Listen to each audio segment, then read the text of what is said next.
Time for another special edition of Litter Media Live, and this time we're going to visit with the Ohio State Highway Patrol, specifically the Chillicothe Post Commander. Lieutenant Aaron Morgan is with us. Thank you so much for coming in. Good morning. It's nice to be here. It's raining outside, so it's great to be in here with you. It's going to be inside and be dry. Yes. Our portion of the program brought to you by Pickaway-Ross Career Technology Center. We'll be back with Lieutenant Morgan in just a moment. Find a career you love with Pickaway-Ross Adult Education. Skilled trades careers are in high demand with no signs of slowing down. Pickaway-Ross offers career training programs with expert instructors and hands-on learning tactics to create a variety of opportunities. Visit our website for more information. We have a couple of things we want to share with you today. First things first, we've got the 4th of July weekend coming up, and we last spoke to you before the Memorial Day. Yes. So here we are, the deadliest days of summer. We're about halfway through it. You know, it's 100 days, 100 deadliest days of summer between Memorial Day and Labor Day, and this is kind of our peak right here. And I saw on the TV the other day that the estimated travel across the country is astronomical this year. So we're going to be out in full force starting tomorrow or Thursday. We're going to be out. We'll have extra troopers out on the road, just reminding people to be safe. Not everybody with stop gets ticket, but if you see those lights, people tend to slow down and think about what they're doing again. Yeah. July, we really talk about slowing down. Everybody's in a hurry to get to where they're going to see the fireworks, and then that obviously leads into bad things. So July, we're really urging people, the drivers, to slow down, think about what they're doing. I've been on the road during fireworks displays, and the temptation to take your eyes off the road and to watch the displays, that can create some difficulties too. Sure. So, and you think about some people that will pull over on the side of the road to watch those. Now, they're stopped stationary, and the person that's watching them driving by, that could create disaster where somebody can get hit parked on the side of the road. So we ask, especially in the Ross County area, when they have the fireworks display Friday night, not to do that, not to park around the annex or on the roads. Go to a designated area and watch the fireworks. On the way out, we're teaming with the Chillicothe Police Department has asked us to team with them to get people at 104. Mm-hmm. So you'll see troopers right there at the intersection of 104 and 35, just moving traffic out of town as fast as we can get them. I know that when Jeff Carmen came involved with Chillicothe, being a former patrolman, yes, he found a way to make this work, and the ease of access and the ease of dispersion is fantastic. Yes, it is. We work really hard, so we have it planned. When you're coming north on 104, you can't cross 104 at all. You're either going south or you're going right. You can't cross the highway there. We're just getting everybody lined up and get out as quick as we can. These are the mindsets of when we used to go to Indianapolis for the Brickyard 400. Everything was turned into a one-way out, and you had one lane to go in. Yeah. And it's amazing how you can move so many people so quickly. Oh, so fast, yeah. And if people pay attention, they won't be delayed. They won't be sitting there waiting to get out of Water Street for 2 hours. We'll just get them out. I still see at times driving up the road, if there's someone on the side of the road, people aren't pulling over. Yes. Or slowing down if you can't pull over. Right. That's the idea. So that section of law says move over, slow down. And there's a sign out on 35 that says move over, slow down. Police officers across the country are getting hit by cars more often than they're getting shot at. Take that time to slow down. If you can't move over to that fast lane, take that time to slow down well below the posted speed limit, then get past the flashing lights, whether it's one of us, whether it's ODOT, a record driver, or somebody that's broke down on the side of the road. Just have that courtesy and get over. You're going to save a life, and you won't get a ticket if we're out there working. All right. So that's one that we don't give warnings on. Yeah. We do want to take a moment because today, as Lieutenant Morgan's been here, we've had a lot of heavy rain this morning, and so that creates some standing water on certain roadways. First of all, you don't want to drive through it. No. If there's areas on 104 that just can. If you see an area of roadway that has the measurement signs next to it, don't even try it. Don't try it. No, right now we're managing a place out on 35 West, out towards Frankfort, around milepost 9 and 10, where water's just crossing 35. So there's signs out there. There are flashing lights out there to slow people down because it is dangerous. A car running 70 miles an hour over that water is going to hydroplane, and I don't know what's going to happen. So, and honestly, I have driven through high water like that before, and the vehicle that I had the manufacturer didn't think too much, but they put their alternator way down towards the bottom. That thing gets wet, and you ain't going anywhere. It's gone. Yep, you're done. You eventually stop. We have an open house coming up. We do. So July 7th, Monday, July 7th. So we got this long holiday weekend where we're going to be out promoting traffic safety. Troopers are going to be out working their butts off. I'm going to be out every day. Everybody's going to be out. All the troopers in the county are going to be out promoting traffic safety. And again, I always say that, just because we have somebody stopped on the side of the road doesn't mean we're writing a citation, but sometimes we are, especially with this construction zone right now. That's going to be a high traveled area. And if we're not out there visible, reminding people to slow down, the crash in that construction zone shuts 35 and 23 down until we can get a record there. So that's the stuff we're trying to prevent. Again, trying to get people through as quick as we can, efficiently, but safely at the same time. So you're going to see a lot more of us out this weekend. It is common sense knowledge. Yes. Slow down, be careful. And let's be honest, people drive on vacation, and people from Toledo might be coming through and going through at 85 miles an hour, and that creates chaos. Yep. So we're going to be working hard all this weekend, and then Monday, not slow down, but just go back to more of a normal routine. We'll be out there from 11 to 1. So hopefully we can get a helicopter down. We're trying to get a helicopter down. That's weather dependent, and if they don't have a mission going, we should have a dog out there so people can ask questions about the dog and just ask us whatever you want. The place isn't open very often for stuff like this, so please take advantage of it. If you know somebody, a young person, and not that we're old, but somebody under the age of 40 that's interested in a job in a career in law enforcement, this is the place to come.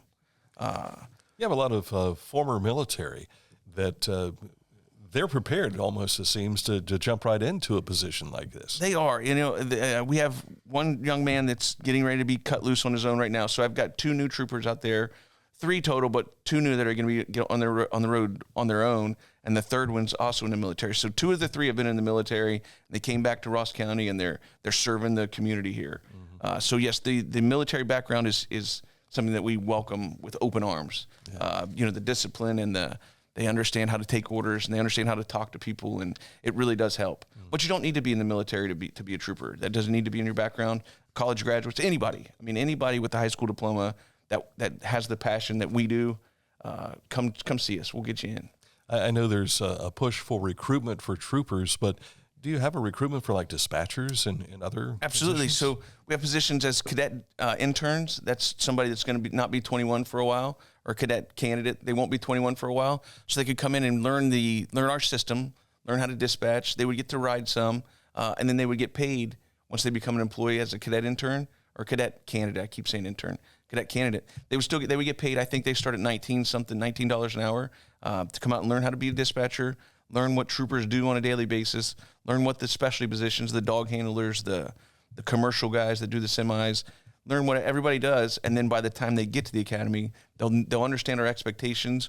We'll have them physically fit, ready to go, because we do some periodic testing of a young man or woman that comes in as a cadet candidate, and so we'll have them physically almost where they need to be. So that's something that we did a long time ago, and it's back. I don't know that I've ever asked this before, but how many troopers does a post need to have? Well, we need 30, but we don't get that. So the average across the state is about 14 troopers per post, and there's 55 posts across the state. So for Ross County, we have 10 troopers assigned here now.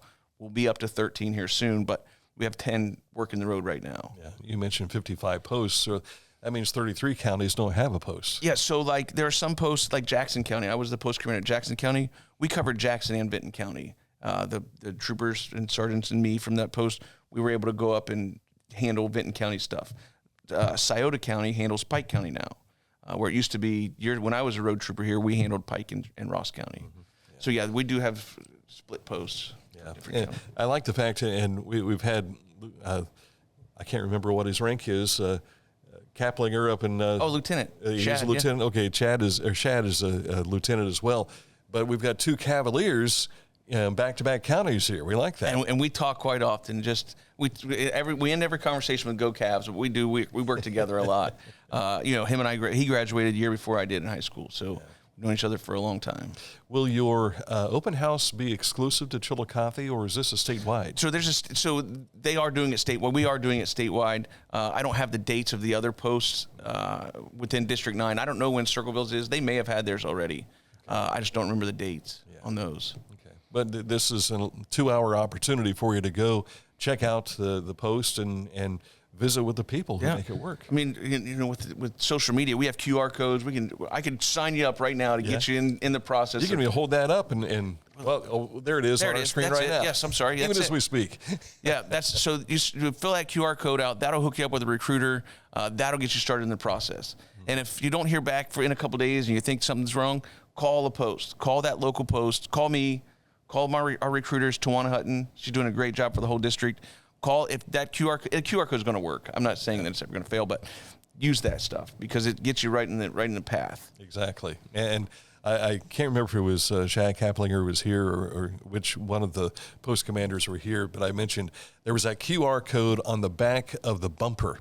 Is it still on the back of the bumper? So there are some cars. I think we've kind of gone away from that. Because I thought to myself, the law says no. Yeah. But hopefully you got a passenger with you, or you're stopped at a red light. Right. Because you have to really be close to get that, to be able to pick that up. But that still works, too, for recruitment. If they are on there, it still goes to the right place. Because these guys stop and they have lunch, so you might see it in a parking lot. Perfect time, yeah. Yeah. Absolutely. Anything else you want to share? So the one thing that everybody asks about, is what are the requirements to be a trooper? What do you make? These troopers are starting at their first year. They're starting at $34 an hour. That's almost $70,000 a year as a brand new trooper out on the road first year. So in today's economy, starting there, and it's just going to go up from there. These guys are coming in are doing pretty well. Vacation, you get 2 weeks a year. Or 2 to 6 weeks a year, I'm sorry. And then when you go to court and stuff, you gain more time. So you're going to get your time off. You're going to make some good money. All the benefits, workers' comp, insurance, all that stuff is top notch. I mean, we really do it great in Ohio. Don't expect holidays off, though. Not really holidays off, but around the holidays. How about before and after? And that's something I read the other day, and it was something about the wife of a law enforcement officer. You never have your holidays aren't like a random Tuesday before or after the Christmas holiday or the 4th of July. It's always random, but you get used to it. I mean, that's just a way of life, and there's so many rewards by doing that job on the holiday. Yeah, and let's be honest, there are times where we get so busy that we have to celebrate Christmas on like the 21st. Yes. Just because we're working today. Right, and we've done that for some. And on a personal note, my son was born on the 4th of July, so I think I've only had one good holiday bash with him on his birthday because it's the 4th of July. So, yeah, these are the cadet candidates, dispatchers. We are in constant need of dispatchers. The minimum required for that is a high school diploma and some sort of typing experience. 1 to 3 years of typing experience. So if you went to high school and had any class in high school or college, you've been typing for 1 to 3 years. So yeah, if you're not interested in getting out on the road and doing the fast-paced job on the road, come do the fast-paced job as a dispatcher because those are the untold heroes. Those guys are phenomenal. Do you have to be able to speak well? And the reason I ask is because even though I watch like On Patrol Live and shows like that, the police officers and the dispatchers don't always speak clearly. And it's like, and how do they understand what they're saying? So it's funny you say that because we do understand what each other's saying. Yeah. Like when you get so used to the voices and you can understand. If you were out on the road, if you come ride with me one day, you'll be able to see what we're listening for. We hear, it sounds like mumbo jumbo, but we've been so trained to understanding what the other person's saying. It's pretty fun. It's pretty neat, like actually. its own language. It is its own language, yes. So we have different codes and, I mean, I could sit here for hours to talk about some of the languages. But, you get to talking to each other so often. If there's something weird going on, the dispatcher knows that, and they notice in somebody else there, just the tone of your voice or where you're at or how fast you're talking. The dispatchers are we're trained really well. Mm-hmm. Do you have one more thing to mention here? No, I think that was it. Just if you have the opportunity and you're remotely interested in working for the state of Ohio, get on our website. There's a whole page full of recruitment ideas and things that we offer. Get on there and browse around or call one of the posts, come out to the post. We're always open, so somebody will talk to you. What is the requirement for retirement? So right now it's 30. So a new trooper coming on has 30 years on. Okay. So at 48 years old, it'd be hard pressed to have, unless they were a cadet intern, to have that 30 years on. Yeah. Obviously I'm older than I used to be, but you never think about that when you go in. You know, how long do we have? Except for the military. It's right. like, if I can get my 20 in, yes. I'm good, you know. At 38, I could have gone. Right. Yeah, so, but the pension with the highway patrol system, you start at 61, you go up to like 76% pension when you retire. So our pension program is top notch as well. Yeah. Again, if you want to have a face-to-face and talk with the patrol about employment, you've got the opportunity during the open house. That's 11 a.m. until 1 p.m. or any other time you're willing to talk to them as well. Yeah, anytime. As long as you're not outside and they're sitting behind the wheel. That's right. Well, we can talk about recruitment a little bit. Yeah, but it's usually a different situation. Yeah. Oh, thank you again for coming in. Thank you so much. Make the roadways safe for us, will you? Thank you. It'll be a good weekend. All right. And we have a responsibility to make the roadways safe as well. Thanks again to Lieutenant Morgan for coming in today, and thank you for watching as well, and to Pickaway-Ross Career and Technology Center for sponsoring this portion of Litter Media Live.